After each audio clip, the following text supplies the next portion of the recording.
Welcome to Boost ISPCS. Today's lecture is Akbar.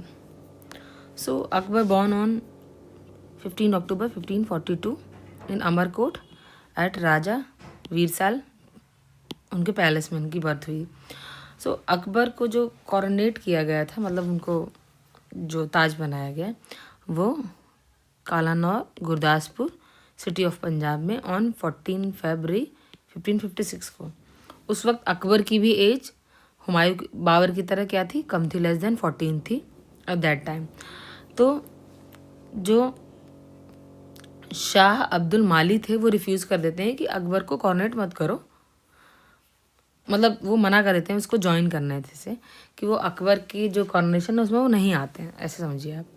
Then Humayun called him फरजंद. हुमायूं ने अकबर को फरजंद बोला होता है, सन. ठीक है. देन बहराम खान, ये पैटर्न थे अकबर के. जब तक अकबर माइनर रहते हैं तब तक अकबर इन्हीं को अपॉइंट करते हैं वजीर, और इनको टाइटल देते हैं खाना. और अकबर क्या करते हैं, बाद में इस्टेब्लिश करते हैं अपने marital relation with Kachhwaha Rajput, और वो शादी करते हैं कछवाहा प्रिंसेस से. ठीक है, ये पहले मुगल एम्परर थे ऐसे. देन अकबर जब जा रहे होते हैं दरगाह ख्वाजा मुइनुद्दीन चिश्ती, तो उसी रूट पे जो राजपूत स्टेट है आमेर वो पड़ती है. वहाँ के राजा होते हैं राजा बिहारी मल या भारमल. वो सोचते हैं कि अपनी पोजीशन को सेफ गार्ड कर लें, ये भारमल सोचते हैं, और वो खुद ही ऑफर कर देते हैं अपना submission to Akbar at Sanganer, और वॉलेंट्री वो प्रपोज करते हैं कि आप मेरी पुत्री से विवाह कर लीजिए, जिनका नाम था हरकाबाई. अकबर इस ऑफर को एक्सेप्ट कर लेते हैं, और अजमेर जब वापस आते हैं तो तब और वो हरकाबाई से शादी करके वापस आते हैं इन 1562 में. इसीलिए जो राजा भारमल हैं वो पहले राजपूत किंग हैं जिन्होंने एक्सेप्ट की है अकबर की supremacy on his own accord, अपने आप ही एक्सेप्ट की थी. देन सलीम जो जहांगीर होते हैं, वो बाद में गद्दी पे बैठते हैं after Akbar on 30 August.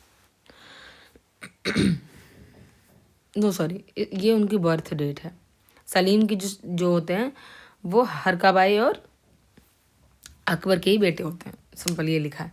Then Akbar patronise करते हैं, फॉलो करते हैं चिश्ती सेक्ट को, और एक्सप्रेस करते हैं अपना फेथ सूफिज़म में. वो फ्रिक्वेंटली विजिट भी करते हैं ख्वाजा मुइनुद्दीन चिश्ती की दरगाह जो अजमेर थी उसको भी. ये जजिया को अबॉलिश कर देते हैं, पिलग्रिम टैक्स को अबॉलिश कर देते हैं, स्लेवरी को भी अबॉलिश कर देते हैं इन ईयर में. जजिया करते हैं 1564 में, और पिलग्रिम टैक्स को करते हैं 1563 में. ये ईयर याद रखिएगा, पूछा जाता है. स्लेवरी को और उससे पहले करते हैं 62 में. ये पीछे से चल रहा है, slavery, pilgrim tax, then jizya. और ये शो करता है कि ये लिबरल रिलीजियस पॉलिसी को फॉलो करते हैं अकबर. देन ये चाइल्ड मैरिज को भी अपोज करते हैं, अबॉलिश करते हैं. Sati took place in his reign, मतलब चाइल्ड मैरिज और सती दोनों को ही अबॉलिश करने की बात करते हैं, अबॉलिश करते हैं. और ये ऑर्डर करते हैं कि कोई भी ऑर्डिनरी मैन है वो सिर्फ एक बार ही शादी करेगा, और वो अपनी सिर्फ तभी दूसरी बार मैरिज कर सकता है to another lady when his first wife is barren. ठीक है, मतलब first wife is not able to bear a child, तभी कर सकते हैं. उनके अगर पुत्र या पुत्री नहीं हो सकता फर्स्ट वाइफ का, तभी. ओके. देन अकबर क्या करते हैं, किल्ड कर देते हैं, मार देते हैं किसको, आदम खां को. ये बेटे होते हैं महाअंगा के. ये एक ऐसे पर्सन होते हैं जिसको अकबर ने खुद ही असैसिनेट किया होता है एज ए इन 1562 में. ठीक है, और क्योंकि इन्होंने अकबर के जो पीएम होते हैं अतगा खान को, इसको आदम खान ने किल किया होता है, इसीलिए अकबर आदम खान को किल कर देते हैं. देन दुर्गावती जो रूल कर रही होती हैं गोंडवाना किंगडम को. तो जब अकबर अटैक करते हैं तो Durgavati was surrounded by the enemy and she committed suicide. ठीक है, मतलब पूछ सकते हैं दुर्गावती के कंटेम्प्रेरी कौन रूल कर रहा था, तो अकबर थे, बस इतना। देन राव चंद्रसेना, ये मेवाड़ में रूल कर रहे थे। ये मुगल के अगेंस्ट इनकी भी फाइट होती है एट भद्रार्जुन इन 1565 एडी में, बट ये भाग जाते हैं वहाँ से सिवान, और वो क्योंकि ये चारों तरफ से यहाँ घिर गए होते हैं इसलिए सिवान भागते हैं। राव अनेक्स्ट कर लेते हैं सुजाट को इन 1579 में, लेकिन अकबर फिर से उनको सीज कर देते हैं, फिर वो हिल्स एरिया में भाग जाते हैं, बाद में उनकी डेथ हो जाती है। ठीक है, इनका मारवाड़ एरिया याद रखिएगा और अकबर की टाइमिंग के याद रखिएगा। देन अकबर का जो मेन एम था फिर बैटल ऑफ हल्दीघाटी जो होती है उसमें, टू सब्सिड्यू द राणा प्रताप, क्योंकि राणा प्रताप उनकी जो सुपरमेसी है उसको अकबर की उसको एक्सेप्ट नहीं कर रहा होता है किसी भी तरीके से। देन अप्रैल 1576 में ये क्या करते हैं, मान सिंह को की लीड में एक फोर्स को भेजते हैं, वहाँ डिप्यूट करते हैं, जिसमें 5000 सोल्जर्स होते हैं जो अगेंस्ट फाइट करते हैं अगेंस्ट दिए महाराणा प्रताप। जो मान सिंह होते हैं वो पहुँचते हैं, वो रूट कौन सा फॉलो करते हैं, मंगदल ग्रह टू गोदुन ग्रह, which was 14 mile away from the Haldi Ghati. ठीक है, then Rana Pratap also descend from the hills to face the Mughal army, वो भी अपने हिल जो फोर्ट वाला एरिया वहाँ से नीचे पहुँचते हैं मुगल आर्मी को फेस करने के लिए। ये बैटल कहाँ पे होती है, इसको फेमसली हम बोलते हैं as a battle of Haldi Ghati. इसमें राणा ऑब्वियसली डिफीट हो जाते हैं क्योंकि वो रिफ्यूज़ लेना, and he sought refuge in Aravalli hills, और वो छुपते हैं जाके अरावली हिल्स में। देन जो मेवाड़ होता है उसने राणा प्रताप की जो सुपरमेसी होती है उसने एक्सेप्ट नहीं की होती है विलिंगली, अपनी मर्जी से नहीं की होती है। देन जो राणा प्रताप मेवाड़ के होते हैं वो कंटिन्यू रखते हैं अपनी स्ट्रगल फिर भी against Akbar for the long time. लेकिन जब राणा प्रताप की डेथ हो जाती है, जब उनके बेटे राणा अमर सिंह आते हैं, वो क्या करते हैं, उसके बाद में अकबर के बाद फिर जहांगीर का भी रूलिंग आती है, तो वो ट्रिटी एक साइन कर लेते हैं जहांगीर के साथ इन 1615 एडी में। ये इम्पॉर्टेंट है, याद रखिएगा। देन जो प्रिंस सलीम होते हैं जहांगीर, वो start behaving as a independent king at Allahabad Prayagraj and become rebellion. जब अकबर होते हैं एम्परर, उसी टाइमिंग की ये बात है, वो अपने आप को as independent king Salim behave करने लगते हैं और रेबल कर देते हैं। तो Akbar called his friend Abul Fazal को बुलाते हैं डकन से 1602 में, और कि उनको समझाओ या जो ये कर रहे हैं वो ठीक नहीं। बट जो मुगल प्रिंस होते हैं सलीम, वो क्या करते हैं, एक पर्सन को हायर करते हैं दैट इज़ वीर सिंह बुंदेला, और असैसिनेट करा देते हैं अबुल फजल को। ऐसा कहा जाता है जब वो डकन से आ रहे होते हैं, मतलब डकन को वापस जा रहे होते हैं तब। ठीक है, then Akbar was the first Muslim ruler who realise that he could not hope to establish and consolidate the Mughal rule in India without winning the confidence and active support of the majority of the public which is Hindu. हाँ, जो अकबर होते हैं वो थोड़े liberal mindset के होते हैं, तो जब वो एज एम्परर रूल कर रहे थे तो वो ये समझ जाते हैं कि अगर उनको जो मुगल एम्पायर है उसको और स्ट्रॉन्ग बनाना है और कंसोलिडेट करना है, तो वो बिना जो मेजॉरिटी ऑफ पॉपुलेशन है जो हिंदू है उसकी बिना उसको कॉन्फिडेंस में लिए, बिना उनका दिल जीते हुए वो ऐसा नहीं कर पाएंगे। सो वो कोशिश करते हैं कि जो हिंदू मुस्लिम कम्युनिटीज़ हैं उनको आपस में थोड़ा कनेक्ट करने की कोशिश करते हैं और एक नेशनल यूनिटी की कोशिश करते हैं अकबर।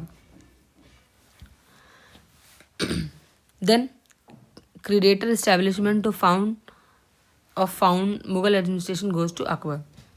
जो मुगल एडमिनिस्ट्रेशन है उसको ज़्यादातर और अच्छा रिफाइंड बनाने का क्रेडिट अकबर को ही जाता है। वो क्या करते हैं, सेंट्रल एडमिनिस्ट्रेशन की जो पॉलिसीज़ हैं उनका जो इंटरप्रिटेशन है उसमें उन्हीं का रोल होता है सबसे ज़्यादा, अकबर का। और ड्यूटीज़ जो अथॉरिटीज़ होती हैं उसको भी वो डिवाइड करते हैं प्रोविंशियल एडमिनिस्ट्रेशन को। फिर उनका रेवेन्यू एक सिस्टम होता है, पूरी मॉनेटरी पॉलिसीज़ होती है, मनसबदारी सिस्टम होता है। ये सब सक्सेसफुली डेवलप होता है ड्यूरिंग हिज टाइम, यानी अकबर के टाइम पे, और यही बाद में फाउंडेशन बनती है आगे के सक्सेसर्स के लिए। ठीक है। देन अकबर जो थे वो ग्रेट रूलर थे। वो उनका जो एम्पायर था वो एक्सटेंड करता था from Bengal to Afghanistan in the north and Kashmir to Godavari in the south. ये इनका एक्सटेंशन याद रखिएगा। देन वो सेकुलर एम्पायर थे, मैंने अभी बताया ही आपको, लिबरल थे, और कंप्लीट अथॉरिटी एम्पायर की वो उन्हीं के हाथ में थी। Therefore he is considered as an enlightened despot. मतलब सारा कंट्रोल तो अपने पास रखते थे, लेकिन इनलाइटेंड थे, लिबरल थे, सेकुलर थे, इस वजह से। Like Elizabeth of England and Frederick the great during whose reign all were equal before the law. मतलब वो सभी को लॉ के अगेंस्ट इक्वल ट्रीट करते थे, जैसे एलिजाबेथ और ये फेडरिक द ग्रेट करते थे, सेम तरीके से। देन जो इनकी सेंट्रलाइज्ड एडमिनिस्ट्रेटिव सिस्टम था वो ऑर्गेनाइज होता है अंडर द अकबर। उसमें जो मीर बख्शी होते हैं वो हेड करते हैं मिलिट्री डिपार्टमेंट को, and but he was not the chief commander of the army, सिर्फ हेड करते हैं। ठीक है। अब बख्शी रिस्पॉन्सिबल होते हैं जो भी रिक्रूटमेंट होता है आर्मी में, जो भी डेजिग्नेशन ऑफ प्रॉपर रैंक होती है, असाइनमेंट जो भी दिए जाते हैं, जो करेक्ट पे मिलती है सोल्जर्स को, वो सारा कुछ मीर बख्शी ही डिसाइड करते हैं। और he started the practice of the दाग। आर्मी में ये एक प्रैक्टिस शुरू करते हैं, दाग यानी ब्रांडिंग ऑफ द हॉर्सेस। दाग मीन्स शायद जो हॉर्सेस होते हैं उन पे जो कलर का अलग अलग जो पैचेस बने होते हैं ना नेचुरली उनके स्किन पे, ये उसी से रिलेटेड है। उसको इस्टेब्लिश कर प्रैक्टिस स्टार्ट करते हैं 1573-74 एडी में, और बाद में अकबर ऑर्गेनाइज करते हैं soldiers by mansabdari system in 74-75 AD में। मनसबदारी मीन्स होता है रैंक और position, mansab, and mansabdar means the official who had rank और designation in his royal army. The system was based on the decimal system. ठीक है। देन दीवान। दीवान भी इम्पॉर्टेंट प्लेस रखते हैं मुगल एम्पायर में। दीवान ये है पर्शियन वोकैबुलरी से लिया गया है, जिसको अडॉप्ट किया मुस्लिम्स ने in the period of the Khalifa Umar, और इस टर्म को यूज़ करते थे फॉर द ट्रेजरी डिपार्टमेंट के लिए। और जो डेजिग्नेशन था दीवान का वो दिया गया है मुजफ्फर खान तुर्बती को, राजा टोडरमल को, ख्वाजा शाह मंसूर को, from the 9th year of the Akbar's rain till the 13th year. मतलब ये जो तीनों लोग रहे हैं ये अकबर के ट्रेजरी ऑफिसर रहे हैं, आप ऐसे समझिए अकबर के दीवान रहे हैं, तुर्बती, टोडरमल, ख्वाजा शाह मंसूर। ये पूछ सकते हैं किसके टाइमिंग में है। उसमें राजा टोडरमल आपको नहीं देंगे क्योंकि ये फिर इजी हो जाएगा, ये आपको पता ही है। देंगे तो इधर के दोनों देंगे। ठीक है। देन दीवान क्या थे, वो सुप्रीम ऑफिशियल थे फाइनेंशियल अफेयर एंड रेवेन्यू के। ठीक है। देन मुगल मनसबदारी सिस्टम इंट्रोड्यूस किया था अकबर ने, और इसको इन्होंने लिया था सेंट्रल एशिया से, मतलब ये पहले सेंट्रल एशिया में यूज़ होता था। और this system of military division was implemented in the Mongolian army under the leadership of Changez Khan. जो ये सिस्टम यूज़ कर रहे थे मिलिट्री में, ये पहले चंगेज़ खान ने यूज़ किया था। देन जो अकबर थे, इन्होंने मनसबदारी सिस्टम स्टार्ट किया था अपने 19 ईयर ऑफ रूल में। कब? 1775 एडी में। देन मनसब रेसिपिएंट जो थे वो 3 क्लासेस में डिवाइड थे। मनसबदार जिनको 10 to less than 500 मिलता था। Then Amir that is from 500 to 2500। Then Amir Azam जो अबव देन 2500। ठीक है। ये मनसब की संख्या लिखी है जो उनको मिलती थी। ठीक है। पोस्ट जब्ती सिस्टम एक इंट्रोड्यूस किया गया था फॉर रेवेन्यू के लिए, लैंड रेवेन्यू। ये भी अकबर के टाइम पे हुआ था, and it was based on the schedules of the Dastur ul Amal और जब्ती खसरे for the land survey and land revenue determination. Todarmal थे, उन्होंने अचीव किया था fame in the field of the land revenue system. मैंने बताया ना, दीवान लैंड वाला ही पूरा है, ट्रेजरी डिपार्टमेंट जो भी रेवेन्यू जाएगा वो सारा यही देखते हैं। देन दीवान आइन ए दहसला, ये रेवेन्यू सिस्टम का ही एक तरीके का रेवेन्यू सिस्टम ही था। ये इंट्रोड्यूस किया था अकबर ने अपने 24वें ईयर में इन 1580 एडी में। इसको बोलते हैं टोडरमल बंदोबस्त, बिकॉज इस सिस्टम के जो फाउंडर थे वो टोडरमल थे। इसको टोडरमल सेटलमेंट भी बोला जाता है। इसलिए टोडरमल वो क्या इस वक्त क्या थे, फाइनेंस मिनिस्टर थे, और इनका मेन जो असिस्टेंट थे इनके वो ख्वाजा शाह मंसूर थे।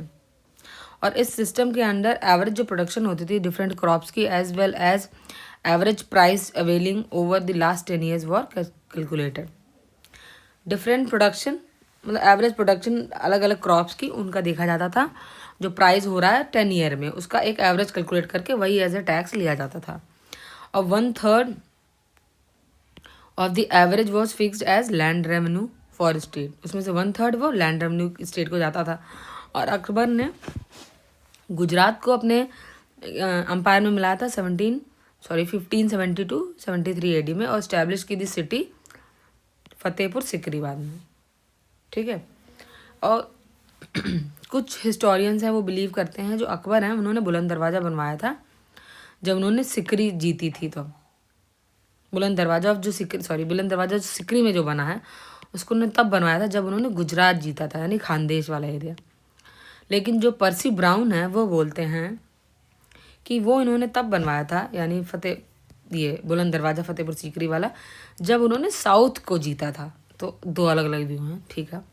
देन अकबर लिबरल थे तो उन्होंने बाद में एक फेथ भी चलाया था जिसको बोलते हैं दाऊद इलाई या दीन इलाई इन 1582 में। ठीक है। इसमें अमंग हिंदूज ओनली बीरबल ऐसे थे जिन्होंने इसको एक्सेप्ट किया था, बाकी किसी ने भी किसी हिंदू किंग ने या हिंदू पर्सन ने इसको दीन इलाई को एक्सेप्ट नहीं किया था। देन जहांगीर के कंटेम्प्रेरी थे मोहसिन फ़ानी, जो दीन इलाई के बारे में सबसे पहले उसको एक्सेप्ट करते हैं as an independent religion in his text. अपने टेक्स्ट में वो इसके बारे में लिखते हैं, ऐसे आप समझिए, इंडिपेंडेंट रिलीजन के तौर पे दीन इलाही को। देन दबिस्तान ने मुजाहिब, ये जो इनकी बुक होती है इसी में लिखते हैं वो।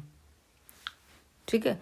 मोहसिन फ़ानी ने दफ्ती ने मजाहिब में दीन इलाही को as a first religion mention किया है। Simple this is. Then Akbar ने कंस्ट्रक्ट किया एक फोर्ट कम पैलेस जो दूर है आगरा से 37 किलोमीटर, जिसको हम किस जगह से नाम से जानते हैं, फतेहपुर सीकरी। यहाँ पे और भी बहुत सारी बिल्डिंग्स बनाई इस फोर्ट के अंदर, जिसमें जोधाबाई महल, पंच महल, स्वर्ण महल, सुनहरा मकान, दीवान आम, दीवान खास, मरियम की कोठी, बीरबल की कोठी, ये सारे कुछ हैं, सब फतेहपुर सीकरी में है। देन द पैलेस ऑफ तुर्की सुल्तान इतना ब्यूटीफुल था दैट द पर्सी ब्राउन, इसको बोलते हैं द पर्ल ऑफ आर्किटेक्चर। एक तुर्की सुल्तान का जो बनाया था उसको ये पर्ल ऑफ आर्किटेक्चर बोलते हैं, पर्सी ब्राउन। देन पंचमहल जो है वो पिरामिडिकल शेप में बना है और इसने कौन सा पैटर्न यूज़ किया, बुद्धिस्ट मोनेस्ट्री का, जैसे उसमें बना होता है कि सबसे बड़ा ऊपर, फिर और कम, फिर और कम, फिर और कम, ऐसे वाला मोनेस्ट्री। ठीक है। देन अकबर का जो टॉम्ब है वो कहाँ है, सिकंदरा में है, जो एक स्मॉल विलेज है जिसको बनाया था सिकंदर लोदी ने।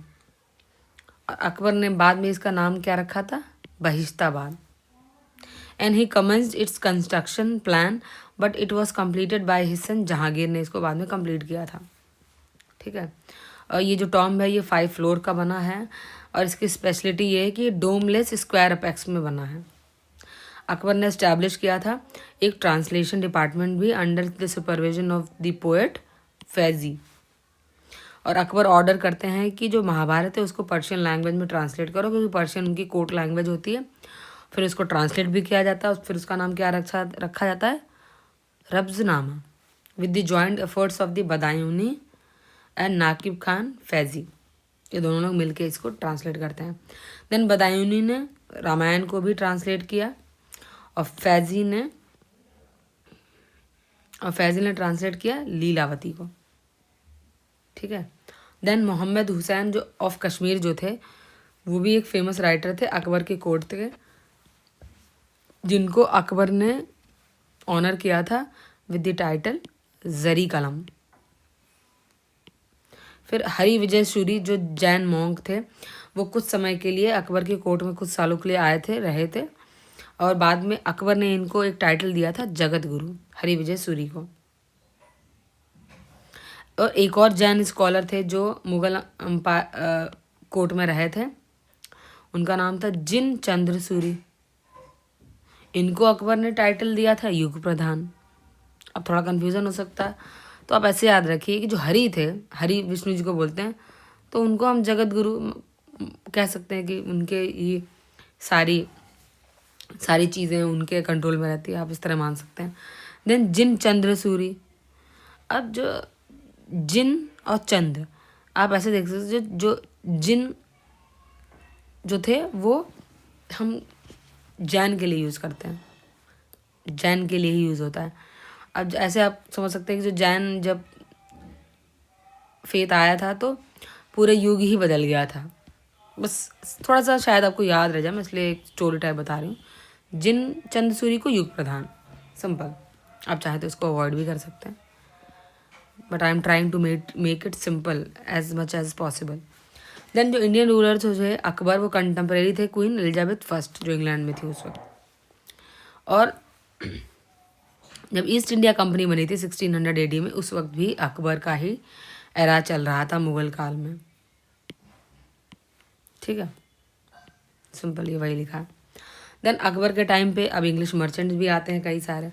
तो सबसे पहले आते हैं राल्फ फिच, वो विजिट करते हैं आगरा और फतेहपुर सीकरी। और अकबर फतेहपुर सीकरी में 1575 AD में इस्टेब्लिश करते हैं इबादत खाना 1575 में। इसका मेन पर्पस ये था कि जो डिफरेंट फेथ के जो फिलोसफर्स हैं और वहाँ पे आके बहुत सारी फिलॉसफी और थियोलॉजी का डिस्कशन कर सकें। और इसके जो मतलब ये इबादत खाना जो था ये हर रिलीजन के लिए खुला था।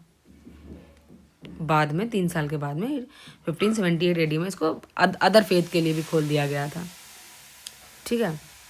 देन जो रिलीजियस डिस्कशन है इबादत खाना में जो होता है, उसको जो उसके लिए जो नाम लिखा गया उसको बोलते हैं महाजरनामा इन 1579 AD में। इसके बाद जो महाजरनामा था was prepared by the Sheikh Mubarak, जो फादर थे अबुल फजल के। और ये एक तरीके से इनफेलिबिलिटी डिक्री थी बाय स्मिथ एंड वॉल्से हेग।